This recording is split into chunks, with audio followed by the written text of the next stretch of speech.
প্রিয় ছাত্র বন্ধুরা, এতক্ষণ বক্তৃতার প্রতিযোগিতা গেছে কে কত তাড়াতাড়ি শেষ করতে পারে, এবং প্রধান বক্তা হিসাবে আমি এখন বুঝে ফেলেছি যত তাড়াতাড়ি বক্তব্য শেষ করা যাবে তত বেশি কংগ্রেচুলেশন এবং শুভেচ্ছা আপনাদের থেকে পাওয়া যাবে। কারণ ইতিমধ্যেই আমাদের বক্তৃতা শুনতে শুনতে ধৈর্যের একটা পর্যায় পর্যন্ত পৌঁছে গেছি আমরা। তো আমরা আরেকটু সময় নিতে চাই, আপত্তি নেই তো? সম্মানিত বন্ধুরা, আমি প্রশ্নোত্তরে শুরু করেছিলাম, এই জন্য এখন আর আনুষ্ঠানিকতা বলছি না। আমি কয়েকটি বিষয় শুধু আপনাদেরকে একটু দৃষ্টি আকর্ষণ করব, অনুরোধ জানাবো। মেডিকেলে ভর্তি হওয়ার সুযোগ পেয়েছেন, অনেক বড় ডাক্তার হবেন। আমরা আপনাদেরকে শুভেচ্ছা জানাই, অভিনন্দন জানাই এবং আল্লাহর কাছে আপনাদের জন্য দোয়া করি। আমরা শুধু পরকালের কথা বলি না, দুনিয়ার জীবনের জন্য আপনি একজন সফল ডাক্তার হতে পারেন। আল্লাহ যেন আমাদেরকে সেই তৌফিক দান করেন। বড় ডাক্তার হবেন, যিনি যত বড় হবেন তার মর্যাদা তত বেশি, তার দায়িত্ব তত কম, ঠিক না?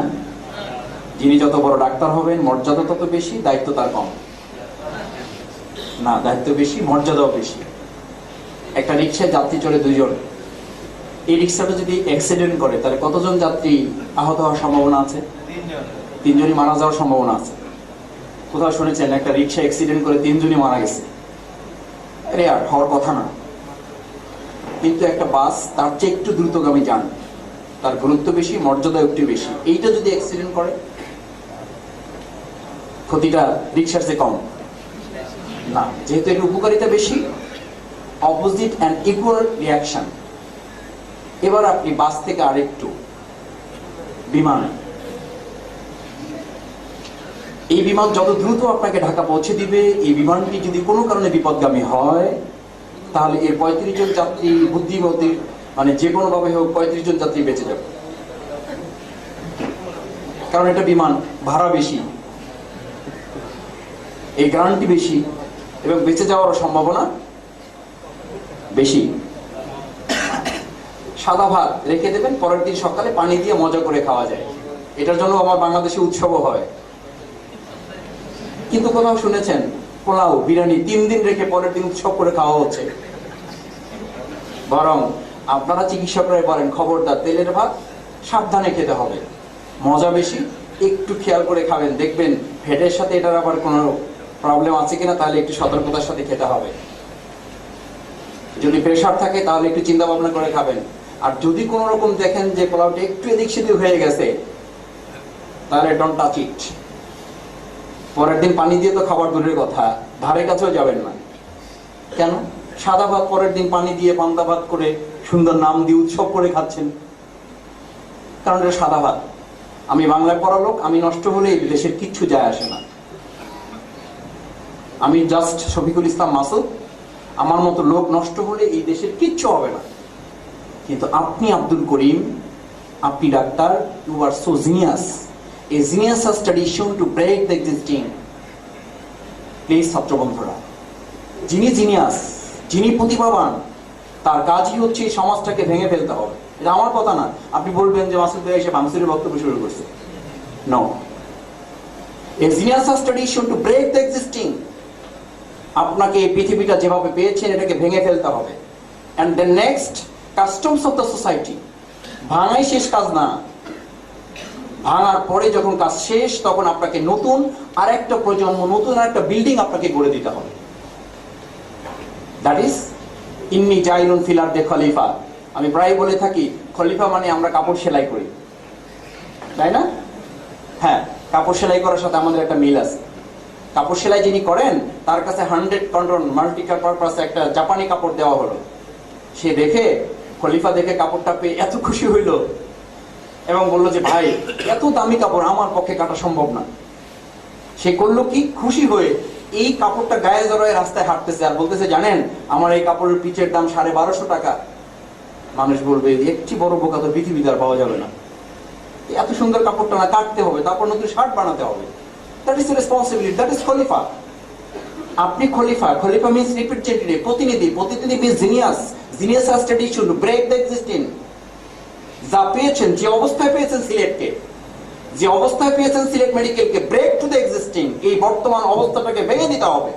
and then customs of the society, নতুন আর একটা সুন্দর ইসলামী পরিপাটি সাজানো গোছানো অন্যায় মুক্ত অশ্লীলতা মুক্ত মাদক মুক্ত আর একটা সুন্দর সিলেট মেডিকেল কলেজ গড়ে দেওয়ার দায়িত্বের নাম হচ্ছে genius tradition to break the existing. It is our first দাওয়াত। আমাদের প্রথম দাওয়াত হচ্ছে আপনি যত বড় গুরুত্বপূর্ণ তত বড় এই মর্যাদাপূর্ণ কাজটি আপনাকে করতে হবে। দ্বিতীয় হচ্ছে এটি কিসের উপরে ভিত্তি করে? আপনাকে ডাক্তারের জন্য যদি উদাহরণ দেওয়া হয় তাহলে আপনাকে উদাহরণ দেওয়া হয় ইউরোপ কান্ট্রি ডাক্তারের কথা, but it is not example. এটা আমাদের জন্য এক্সাম্পল না, আমাদের আরো ভালো এক্সাম্পল আছে। We have nicely glorious past. আমাদের ইউরোপ কান্ট্রির অন্য একজন ডাক্তারের কথা শুনিয়ে আমাদেরকে ইমপ্রেস করার কোনো দরকার নেই।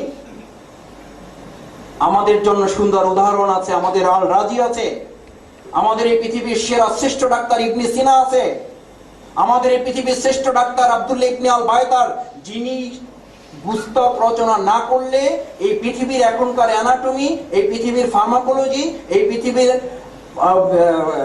আরো যে আছে আমাদের সেই বইগুলো আবিষ্কার করার সুযোগই তারা গ্রহণ করতে পারত না।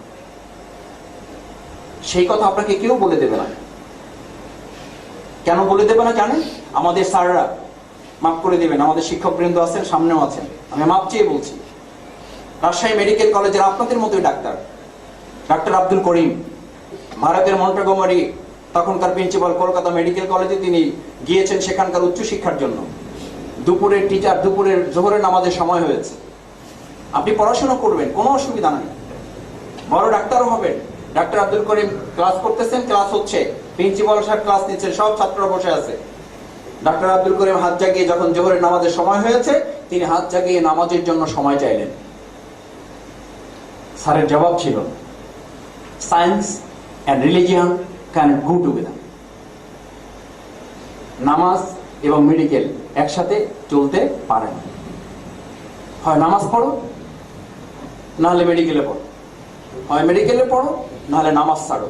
Science and religion can go together. স্যারকে রিকোয়েস্ট করে নামাজে গিয়েছেন, ভালো করে পড়েছেন, ভালো রেজাল্ট করেছেন। অনুভূতি ব্যক্ত করার জন্য আব্দুল করিমকে মাইকের সামনে ডাকা হয়েছে। দাঁড়িয়ে বললেন, আজকে আমার কোনো কথা নেই, স্যার যদি আমার বেয়াদবি না নেন তাহলে একটা কথা বলে আমার বক্তব্য শেষ করতে চাই, science without religion cannot go together. আজকে সিলেট ওসমানী কলেজের এই ছাত্র বন্ধুদেরকে মেডিকেল কলেজে না গোটা পৃথিবীর মানুষের সামনে হাত জাগিয়ে বলতে হবে, বিজ্ঞান এবং ধর্ম একসাথে চলতে পারে না। এই কথাটা এখন আর সত্য নয়, এখন সত্য হচ্ছে ধর্ম ছাড়া বিজ্ঞান চলতে পারে না, অচল, অন্ধ, অর্থহীন, অথর্ব, এবং সেই বিজ্ঞান মানুষকে কল্যাণ দিতে পারে না, অন্ধকারের দিকে যাত্রা শুরু করে দেয়। সেজন্যই এখন মসজিদে লেখা আছে, অনুগ্রহ করে মোবাইলটি বন্ধ রাখবেন আর জুতা চোর থেকে সাবধান। মানে হচ্ছে আপনাকে মনে করিয়ে দেওয়া হচ্ছে বিজ্ঞানের জয় জয়কার, আমরা এখন মোবাইলের যুগে পৌঁছে গেছি, কিন্তু জুতা চোর থেকে আমরা বাঁচতে পারিনি। আধুনিক যুগে আমরা অনেক বড় উপরে চলে গেছি, কিন্তু জুতা চোর আমাদের পিছনে লেগেছিল, জুতা চোর আছে এবং জুতা চোর থাকবে। বিকজ এই আধুনিকতা আমাদের জুতা চোর থেকে মুক্তি দিতে পারেনি। কত চমৎকার আধুনিকতা! আধুনিকতা হচ্ছে, আবারও বলি ছাত্র বন্ধুরা, কথা তো কথা বলার জন্য, ভালো লাগতে পারে, না লাগতে পারে, পছন্দ হতে পারে, নাও হতে পারে। আমার বলার স্বাধীনতা আছে, আপনার শোনার স্বাধীনতা আছে, গ্রহণ না করার স্বাধীনতা আছে। এই আধুনিকতার নাম দেওয়া হয়েছে এখন মাত্র 2 টাকা। আমরা ইউনিভার্সিটিতে শুনতাম, আমাদেরকে বলা হতো যে আধুনিক এখন স্মার্ট ছেলেকে যার চুল অনেক বড়। আমাদের ইউনিভার্সিটিতে অনেক বড় লম্বা চুলওয়ালা এক স্টুডেন্ট, হঠাৎ করে দেখি চুল নাই, সে আধুনিক হয়েছে, বলছে আমি তোমাদের চেয়ে একটু এক্সট্রা অর্ডিনারি, তোমাদের বড় চুল, আমার তোমাদের চুল ছোট, আমার একটু বড় চুল, এক্সট্রা, আমি সামথিং এক্সট্রা। খুব ভালো কথা। হঠাৎ দেখি একেবারে চুল নাই, কি খবর নাফিস, তোমার যে চুল নাই? বলছে আর বলো না, বিরাট বিপদে পড়েছি, এই চুল নিয়ে রিক্সায় যাচ্ছি, জনৈক যুবক আমার পিছন নিয়েছে। হঠাৎ আমি ডানে যাই, সেও ডানে যায়, আমি বামে যাই, সেও বামে যায়, কিছুক্ষণ পর রিক্সা থামিয়েছি, থামার পরে যখন আমার মুখোমুখি হয়েছে তখন বলছে, ও সরি ভাই, আমি বুঝতে পারিনি। রাগ করে এসে চুল কেটে ফেলেছি। চুল শুধু কেটেই ফেলেনি, পুরোটা ফেলে দিয়ে আমরা ন্যাড়া সমিতি করেছি। চুলই রাখবো না, দেশের অর্থনৈতিক কোষাগারে আমরা টাকা জমাবো। আমরা সাবান ব্যবহার করব না, শ্যাম্পু ব্যবহার করব না, চিরুনি ব্যবহার করব না, আমরা ন্যাড়া সমিতি গঠন করে দেশের অর্থনৈতিক উন্নয়নে ভূমিকা পালন করব। আমি বললাম, এটা কি কোনো কমিটি হয়েছে? বলছে, জি মাসুদ ভাই দোয়া করেন, আমরা একটা কমিটি করে ফেলেছি, সামনে আমাদের কনফারেন্স। মাত্র কিছুদিন পর তার সাথে দেখা, ক্যাপ মাথায়। কি ব্যাপার ভাইয়া? বলছে, মাসুদ ভাই আর বলবেন না, সমস্যা বিরাট। কি সমস্যা? নেড়া মাথা তো, মাথায় রোদ পড়ে, গরম লাগে, মাথায় একটু তেল দিয়ে আসছি, তো তেল তো আর মাথায় থাকে না, পুরো শরীর তেলে ভিজে যাচ্ছে। তার চেয়ে মজার ব্যাপার হলো, তেল যখন দেই মাথাটা এত চকচক করে যে আশেপাশের লোকরা এসে আমার পাশে দাঁড়িয়ে মাথা আঁচড়ায়। Just I am mirror. আমি এখন চাই না আমার সাথে আশেপাশের লোকরা ভিড় জমাইছে, আমাকে দেখে এখন মাথা আঁচড়ায়। বাধ্য হয়ে ক্যাপ পড়া শুরু করেছে। Then next, that is modernism, আমাদের আধুনিকতা, আমাদের তরুণ বন্ধুদেরকে আধুনিক করার প্রক্রিয়া গঠন করা হয়েছে। It is latest model। তারপরে প্রক্রিয়া নেওয়া হয়েছে, বন্ধুকে আর একটা পথ দেখানো হয়েছে, বলছে এটা যেহেতু হবে না, তাহলে আমরা নতুন প্রক্রিয়া গঠন করেছি। চুল একেবারে বড়ও না, নাও রাখা না, মাঝামাঝি। That is latest model. It is name of party shirt। দেখেছেন না, বাটি বসিয়ে দিয়ে উপরে কিছু রাখে, নিচে দিয়ে সমান করে ফেলে দিচ্ছে। That is party shirt। Because say modern. Please কেউ মাইন্ড করবেন না, আমি কষ্ট দেওয়ার জন্য বলছি না, আমি বন্ধুদেরকে কংগ্রেচুলেট করি। আমি তাদেরকে বলি, তোমরা আমাদের থেকে একটু আলাদা হওয়ার জন্য, নিজেকে একটু আধুনিক করার জন্য যে উদ্যোগগুলো গ্রহণ করেছো, তুমি কি একবার এই আধুনিকতার জন্য উদ্যোগ নেও তো? তোমরা সবাই মিলে বলো তো। সেই জন্মের পর থেকে শুরু করে এক নাগারে অক্সিজেন গ্রহণ করে আসছি, আর ভালো লাগছে না, ক্লান্ত হয়ে গেছি, এখন অক্সিজেনের পরিবর্তে কার্বন ডাই অক্সাইড গ্রহণ করতে চাই। আমরা সবাই মিলে সিদ্ধান্ত নিয়েছি, মৌলবাদীরা, হুজুররা, মাদ্রাসার ছাত্ররা, জামাত ইসলামী ছাত্র শিবির, এরা অক্সিজেন গ্রহণ করে, আমরা আর অক্সিজেন গ্রহণ করবো না, আমরা কার্বন ডাই অক্সাইড গ্রহণ করবো, অক্সিজেন ত্যাগ করবো, আমরা আলাদা যাবে। বলো। বলছে, না মাসুদ ভাই, এটা তো সম্ভব না, আর এর মধ্যে তো কোনো শান্তিও নাই, মৃত্যু নিশ্চিত। আমি বললাম, আল্লাহ রাব্বুল আলামিন আমাদের পৃথিবীতে যখন পাঠিয়েছেন তখন আমাদেরকে এই কথা বলেন নাই যে তোমরা ওখানে গিয়ে কি করবা? এটা নিজের আলাপ আলোচনা করে, পরামর্শ করে, জাতীয় সংসদে 300 জন মিলে একটা সিদ্ধান্ত নেবে, সেই সিদ্ধান্ত অনুযায়ী তোমরা চলবা। জাতীয় সংসদের 300 জনের সিদ্ধান্তের উপরে চলার জন্য এই পৃথিবীতে মানুষ পাঠানো হয়নি। আমাদেরকে যখন পাঠানো হয়েছে তখন আমাদেরকে গাইডলাইন দিয়ে দেওয়া হয়েছে, সেটি পড়তে হবে, পড়তে হবে এবং পড়তে হবে। সেই জন্য আল রাজির কথা বলেছি, সেই জন্য ইবনে সিনার কথা বলেছি। আল রাজির ব্যাপারে এই পৃথিবীতে এখনো পর্যন্ত তিনি হচ্ছেন most original and respectable doctor in this just now situation. এখনকার সময় পর্যন্ত তিনি most original and respectable physician. আমাদেরকে তার কথা কেউ বলে না, আমাদেরকে ডাক্তার আব্দুল করিমের কথা কেউ শোনাবে না। কেন শোনাবে না? সেই কথায় দ্বিতীয় আসছে। এই পথে একটু শৃঙ্খলা আছে, আপনাকে শৃঙ্খলাকে মানতে দিবে না। শৃঙ্খলাতে কষ্ট। ছাত্র শিবির ভয় দেখায়, ছাত্র শিবির করবা, একবারে জীবন শেষ। ফজর নামাজের সময় নামাজ পড়তে ডাকবে, বুঝতে পারছো? মেডিকেলে পড়ে এটা সম্ভব? আমরা 3টা পর্যন্ত পড়তে হয়, ওনরা কি বুঝবে? ওনরা হুজুর মাদ্রাসায়, কি ওখানে একটা মাদ্রাসা আছে, ওই মাদ্রাসায় ওনরা পড়াশোনা করে, ওনরা কি জানে? ওনরা আমাদের মতো 3টা পর্যন্ত পড়ে? ওনরা না হয় তাহাজ্জুদ পড়ে। তাহাজ্জুদ আর মেডিকেল পড়া কি সমান? ওইটা রাত জায়গায়, এটা রাত জায়গা সমান না। আমাদের রাত জায়গা হয়, আমরা 7টায় উঠাই, তাই কষ্ট, কোন রকম দৌড়ে যেয়ে ক্লাসে যাই। প্রিয় বন্ধুরা, আমেরিকার জনৈক বাচ্চা ছাদের উপরে ঘুড়ি উড়াতে গিয়েছে, তো ঘুড়ি উঠতে উঠতে উঠতে উঠতে সুতা শেষ, এখন তো আর ঘুড়ি উড়ে না। বাচ্চা বলতেছে বাবাকে, বাবা দেখো তো এটা কেমন একটা দুর্ঘটনা, এত কষ্ট করে সুতা সংগ্রহ করেছি ঘুড়ি উড়াবার জন্য, আর সেই সুতাটা এখন ঘুড়িটাকে উঠতে দেয় না। ঘুড়ি উঠতে চায় কিন্তু সুতাটা ঘুড়িটাকে নিচের দিকে টেনে নিচে নামিয়ে রাখছে, কি এমন একটা ব্যাপার দেখো তো। অথচ কষ্ট করে ঘুড়ি সুতা সংগ্রহ করেছি ঘুড়ি উড়াবার জন্য, আর সেই সুতাটা এখন ঘুড়িটাকে উঠতে দেয় না।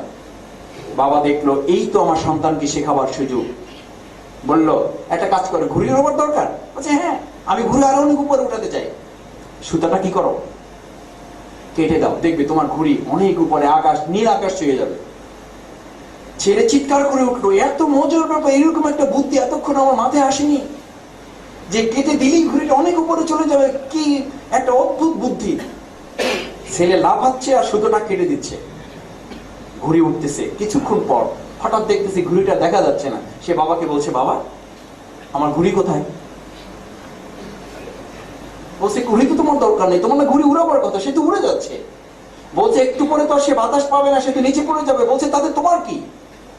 তুমি তো শৃঙ্খলা বিশ্বাস করো না, তুমি তো শৃঙ্খলা দিয়ে তাকে আরো উপরে উঠানো ঠিক নয়, এটি তুমি মানতে নারাজ। এই শৃঙ্খলা তোমার জন্য কষ্টের কারণ ছিল, শৃঙ্খলা ভেঙে দিয়েছো, এখন ঘুড়ি উঠছে, ঠিক কিছুক্ষণ পর আবেগ শেষ হয়ে যাবে, যৌবন শেষ হয়ে যাবে, ঘুড়িটা আস্তে আস্তে নিচে পড়বে। শুধু পড়বে না, এই সিলেট শহরের কোন এক দুর্বৃত্তান ছোট টোকাই সম্পন্ন শিশুদের হাতে পড়বে। কেউ দৌড়ে গিয়ে আগে ঘুড়ির সুতা ধরবে, কেউ আগে লেজ ধরবে, কেউ সুতার কাটা ধরে বলবে আমার এলাকায় পড়েছে, আমি ধরেছি। অন্য বলবে আমি সুতা আগে পেয়েছি। টানাটানি করে ঘুড়ির অস্তিত্বটা বিলীন করে ফেলে। আপনার জন্য ইসলাম হচ্ছে সুতো। এই সুতোটাকে কখনো কখনো আপনার মনে হয় বিরক্তির কারণ। কেউ কেউ সুতোটা ছেড়ে দিয়ে আমরা স্বাধীন মুক্ত জীবন যাপনে অভ্যস্ত। আমাদেরকে তৈরি করা হয়েছে ট্রেনের ইঞ্জিন দিয়ে। আর আপনি বলেন কি, ট্রেন চলতে দেখেছেন? কত বড় ট্রেন, 250 যাত্রী নেয়, 300 যাত্রী নেয়, 500 যাত্রী নেয়, চলে কোথায়? ছোট্ট দুটো স্লিপারে। ট্রেন যদি কখনো আক্ষেপ করে বলে আমি 250 যাত্রী নেই, আর বাস মাত্র 35 জন যাত্রী নেয়, রাজপথে চলে, আমি এখন থেকে ট্রেন সমিতি করে আমরা সিদ্ধান্ত নিয়েছি আমরা এখন থেকে রাজপথে চলবো, ট্রেনের পরিণাম মারাত্মক শুভকর হবে না? আমরা সংস্কৃতিতে ট্রেন, আমরা বিশ্বাসে ট্রেন, আমরা চিন্তায় ট্রেন, আমরা দৃষ্টিভঙ্গিতে ট্রেন। আমাদের সামনে এসে কেউ কেউ রাজপথের ধোঁয়া তুলে এই ট্রেনের ইঞ্জিনওয়ালা বৈশিষ্ট্যওয়ালা বগিটাকে, এই যানবাহনটাকে রাজপথের লোভ দেখিয়ে আমাদের ট্রেনের স্লিপার থেকে রাজপথে ঠেলে দিয়ে আমাদেরকে ট্রেনের মতো ভয়ঙ্কর পরিণতির দিকে আমাদেরকে নিয়ে যাওয়ার অপচেষ্টায় লিপ্ত আছে। প্লিজ বন্ধুরা, বাঁচতে হবে সেখান থেকে। তোমাকে মনে রাখতে হবে তোমার ইঞ্জিন ট্রেনের। তোমাকে ছোট্ট স্লিপারে চলার মধ্যেই তোমার জন্য কল্যাণ, এর মধ্যেই তোমার মঞ্জিল নির্ধারিত, এর মধ্যেই তোমার লক্ষ্য নির্ধারিত, সেখানে তোমাকে বসতে হবে। সেই জন্য তোমাকে পড়াশোনা করতে হবে এখন থেকে বেশি করে। আমরা তোমাকে প্রথম অনুরোধ করব, তুমি এমন করে পড়াশোনা করো। এক পড়াশোনার উদাহরণ আমরা দিয়ে থাকি। জনৈক ব্যক্তি পড়াশোনার জন্য কেমন করে আক্ষেপ করেছেন। বই নিয়ে প্লেনে উঠেছেন, 16,000 কিলোমিটার প্লেন উপরে উঠেছে। প্লেনের ক্রুর পক্ষ থেকে ঘোষণা, our honorable passenger, our sorrowful news, within 15 minutes the destroy of our plane. যান্ত্রিক ত্রুটির কারণে 15 মিনিট পর আমাদের প্লেনটা নষ্ট হয়ে যাচ্ছে, ধ্বংস হয়ে পড়ে যাচ্ছে। So be careful.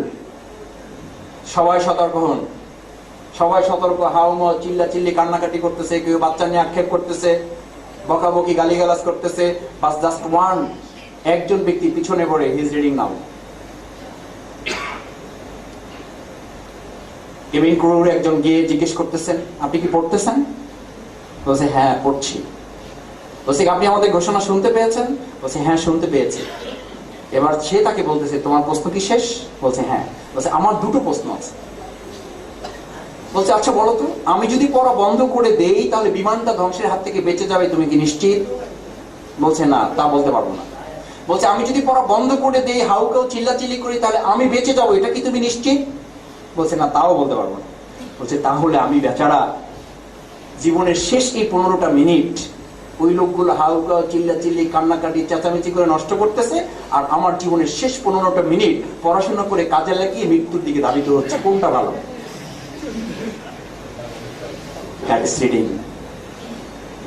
আপনি এই লোকটির কথা শুনেছেন? আহলে সুফা, রাসূল করিম সাল্লাল্লাহু আলাইহি ওয়াসাল্লাম শুধু পড়াশোনার জন্য আল্লাহ রাসূলের কাছে খেয়ে না খেয়ে এসে বসে থাকতো। বলতে আল্লাহ রাসূল আমরা কিচ্ছু চাই না, আমরা শুধু পড়াশোনা করতে চাই, আমরা শুধু জ্ঞান আহরণ করতে চাই, আমরা শুধু আপনার খেদমতি নিয়োজিত করতে চাই, আপনি কি বলবেন তা শুনবো এবং মানবো, এটার জন্য আমাদের জীবন আমরা নির্ধারণ করেছি।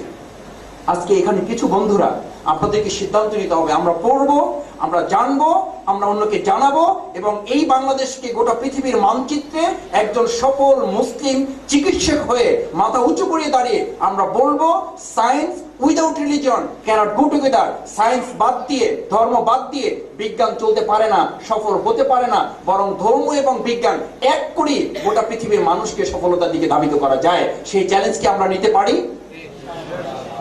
এই চ্যালেঞ্জ নিতে হবে। সেকেন্ড এবং শেষের দিকে আমি যে কথাটা বলতে চাই, প্রিয় ভাইরা, আমাদের এখন বাবা মা শিক্ষকরাও কখনো কখনো আমাদেরকে বুঝান, নিজে বাঁচলে বাপের নাম, মানে তুমি ভালো তো পৃথিবী ভালো। অর্থাৎ তোমাকে আমাকে স্বার্থপর করে, নিজেকে এক কেন্দ্রিক করে নিজে বাঁচতে বাপের নাম না। আপনি ভালো হলেই পৃথিবী ভালো হবে, তা ঠিক, কিন্তু পৃথিবী ভালো না হলে আপনি ভালো হয়েও টিকে থাকতে পারবেন কিনা। আমরা এখন কি বলি, আব্বা আম্মার কাছে চিঠি লিখি, আব্বা আম্মা দোয়া করেন, আমরা এখন পরিস্থিতির শিকার। যে কম্পিউটার আপনি আমার হাতে তুলে দিয়েছেন, সেই কম্পিউটার আমাকে আধুনিক প্রযুক্তিতে বিশ্বাসী করেছে, কিন্তু আমাকে অপসংস্কৃতির অতল গহ্বরে নিতেও হাতছানি দিচ্ছে। আমি কোনো পথ পাচ্ছি না, কারণ আমাকে মোমবাতি এবং আগুন এক জায়গায় করে মোমবাতি এবং আগুনের সামনে বলা হচ্ছে, মোমবাতি তুমি যদি এবার গলো তাহলে তোমার বিরুদ্ধে ফাঁসির রায় কার্যকরী করা হবে। শুনতে পেয়েছো? জাতীয় সংসদে আইন করা হয়েছে, অথচ মোমবাতি এবং আগুন কি রাখা হয়েছে? আপনারা পত্রিকায় দেখেননি? নাটোরে ইফটিজিং এর বিরুদ্ধে তদন্ত করতে 7 সদস্যের এক কমিটি যাচ্ছে। এক গাড়িতে 3 জন পুরুষ 4 জন মহিলা একই গাড়িতে যাচ্ছে। রাত হয়ে গেছে, হোটেলে ছিল, তারা যাচ্ছে ইফটিজিং এর তদন্ত করার জন্য। পরবর্তীতে প্রকাশ পেয়েছে এই 7 জনের মধ্যে ইফটিজিং এর দায়ে 2 জন সাসপেন্ড।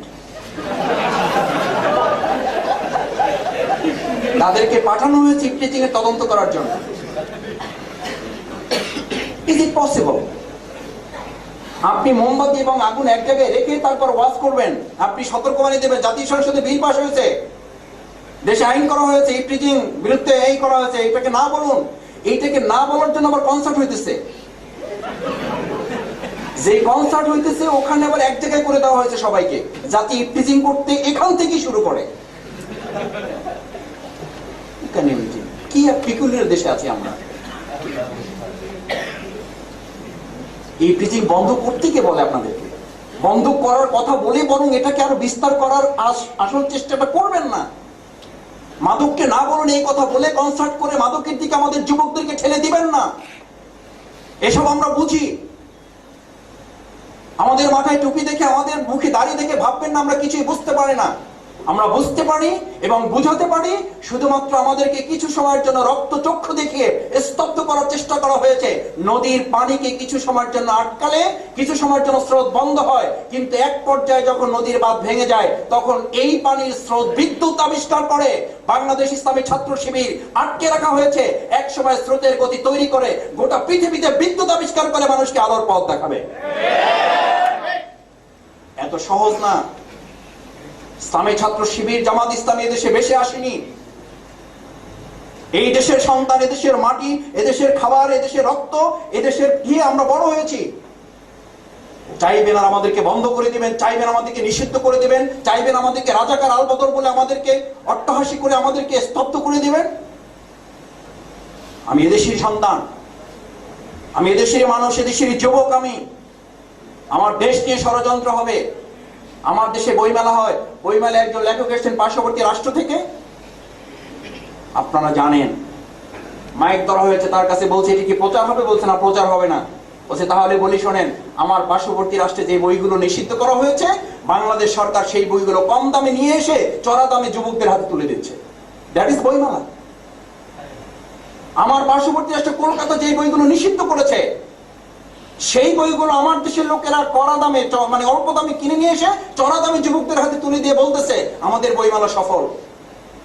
আমরা স্পষ্ট ভাষায় বলতে চাই, বইমেলাও সফল হয়েছে, পার্শ্ববর্তী রাষ্ট্রের চাপিয়ে দেওয়া অপসংস্কৃত তারা সফল করেছে। আমাদের দেশ তারা দখল করবে না। আমাদের যুবকদের চরিত্র নষ্ট করে দেশটাকে নৈতিকভাবে তারা ধ্বংস করার পরিকল্পনা গ্রহণ করেছে। প্লিজ প্লিজ বন্ধুরা, ছাত্র শিবির, আমি আবারও বলি কারো ছাত্র শিবির করতে হবে না, কিন্তু বলুন তো ছাত্র শিবির না করে আপনি যেই পথের যাত্রী হওয়ার জন্য আহ্বান পাচ্ছেন, সেই পথের যাত্রীদের গডফাদার যারা, টি.এস. এলিয়ট, ইসলাম বাদ দিয়ে, গড বাদ দিয়ে, আল্লাহর চিন্তা বাদ দিয়ে, সৃষ্টিকর্তার চিন্তা বাদ দিয়ে, আমি সেই গল্প আপনাদেরকে আগেও বলেছিলাম, আপনারা জানেন, ইতিহাস খ্যাত, এটি বারবার আমাদের স্মরণ করতে হবে। টি.এস. এলিয়ট টাইটানিকের যাত্রা শুরু করে বলেছিলেন, our honorable passenger, it's not only Titanic, it's many a state, so drink and be merry। সম্মানিত যাত্রীরা, এই টাইটানিক এরকম মজার আসর বসেছে। টি.এস. এলিয়টের বক্তব্য, it's not only Titanic, it's many a state, so drink and be merry। সব আয়োজন আছে, খাও দাও ফুর্তি করো, it's not destroyed। এটি ধ্বংসযোগ্য নয়। জাস্ট আওয়ার 1 ঘন্টা পর বক্তব্য, আর honourable passenger, sorrowful news, within half an hour, destroy our Titanic, so pray for us now, we are at the time of our death, pray for us। আমাদের এই টাইটানিকটার 1 ঘন্টার মধ্যে ধ্বংসের অতল গহ্বরে তলিয়ে যাচ্ছে, তোমরা আল্লাহর কাছে প্রার্থনা করো, সৃষ্টিকর্তার কাছে প্রার্থনা করা ছাড়া আমাদের আর বাঁচার কোনো পথ নেই। এই বাংলাদেশ নিয়ে যারা খেলায় মেতে উঠেছে, আমাদের যুব সমাজকে যারা অপসংস্কৃতির দিকে ধাবিত করছে, তারাও আর কিছুদিন পরে এই আহ্বান করা ছাড়া উপায় নেই, pray for us now, we are at the time of our death। কেন ডেথ?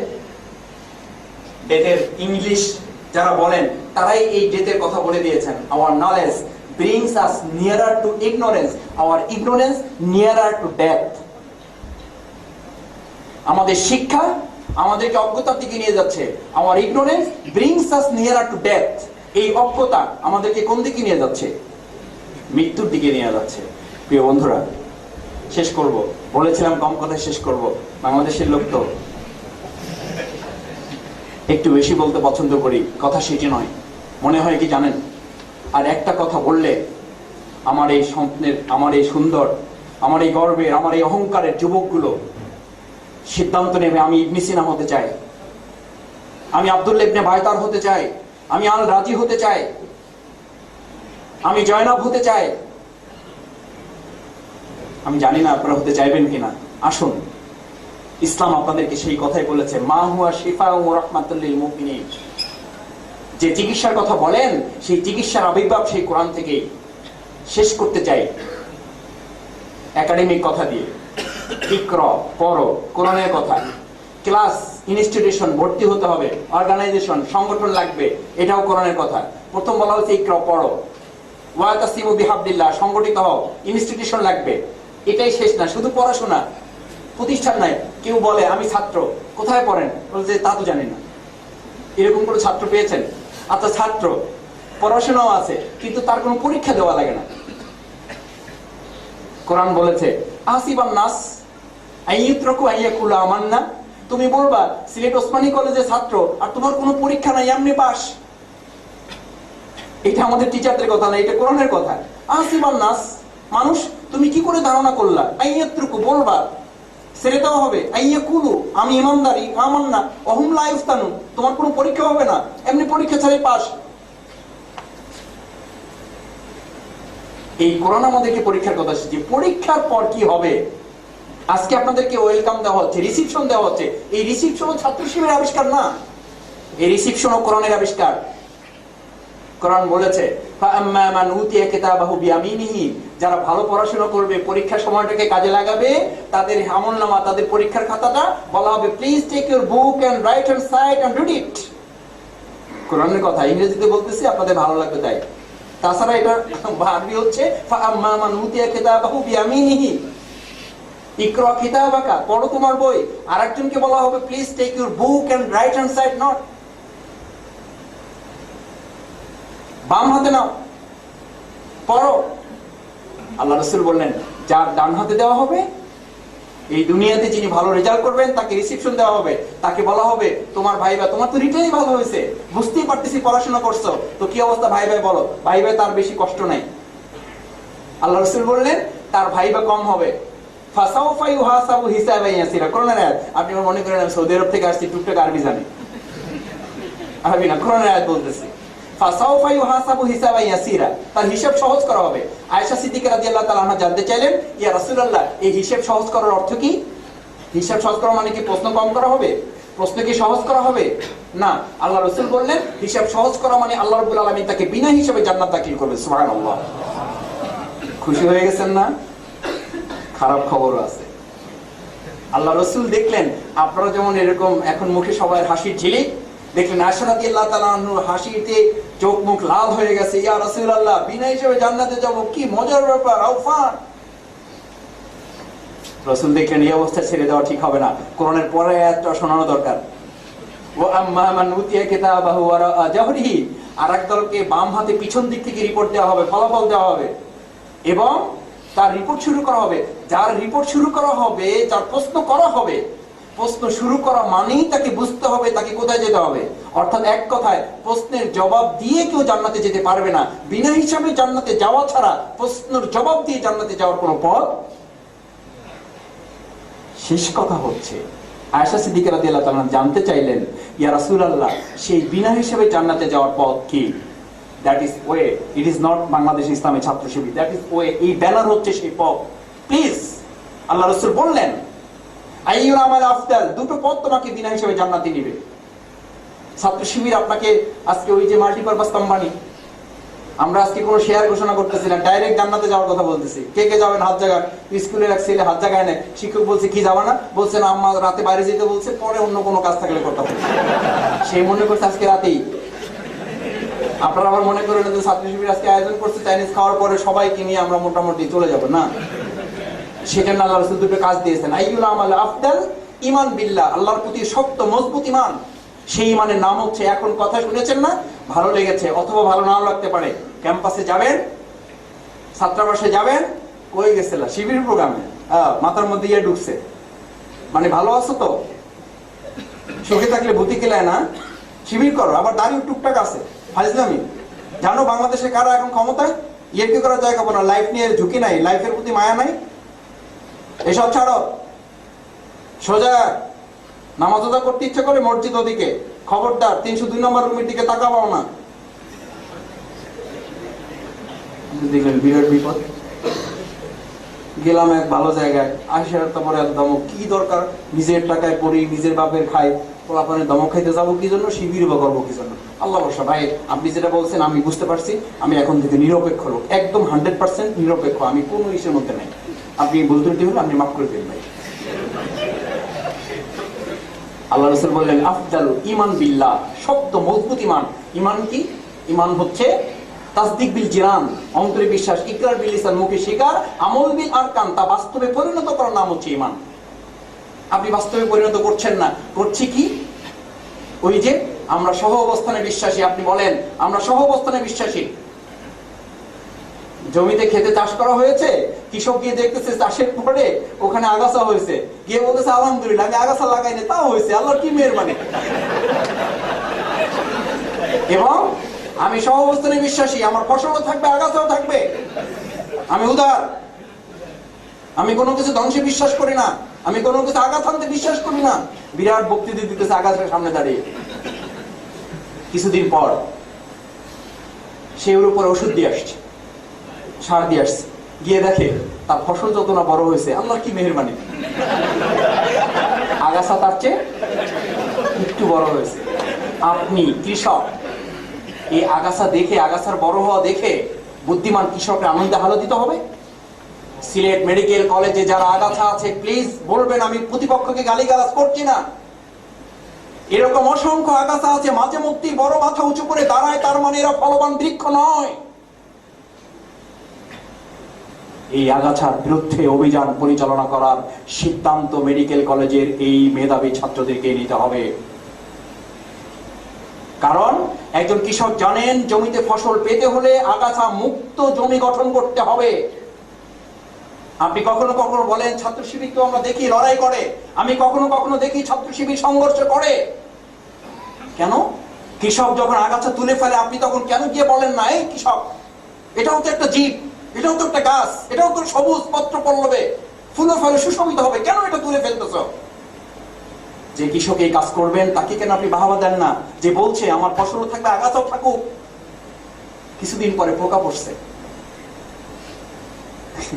কি সায়েন্টিফিক ব্যাপার, গিয়ে দেখবেন একটা পোকা আল্লাহর মেহেরবানিতে আগাছার উপরে পড়ে নাই। কোথায় পড়ছে? পোকামাকড় গুলোর মাথায় আল্লাহ ঢুকিয়ে দিয়েছেন যে তোমাকে আঘাত আনতে হবে আগাছায় না, কোথায়? ফসলে। আমাদের ক্যাম্পাস গুলোর এই পোকামাকড় গুলোর মাথায় ঢুকিয়ে দেওয়া হয়েছে অন্য কোথাও আঘাত আনলে হবে না, আঘাত আনতে হবে ছাত্র শিবিরের উপরে। এই ছাত্র শিবির হচ্ছে এই পৃথিবীর ফসল। এই ফসলগুলো টিকে থাকলে মানুষ উপকৃত হবে, তোমার আগাছা পৃথিবীতে টিকতে পারবে না, অস্তিত্ব বিলীন হয়ে যাবে। সেই জন্য ছাত্র শিবিরের প্রতি আঘাত, সেই জন্য জামাত ইসলামের প্রতি আঘাত,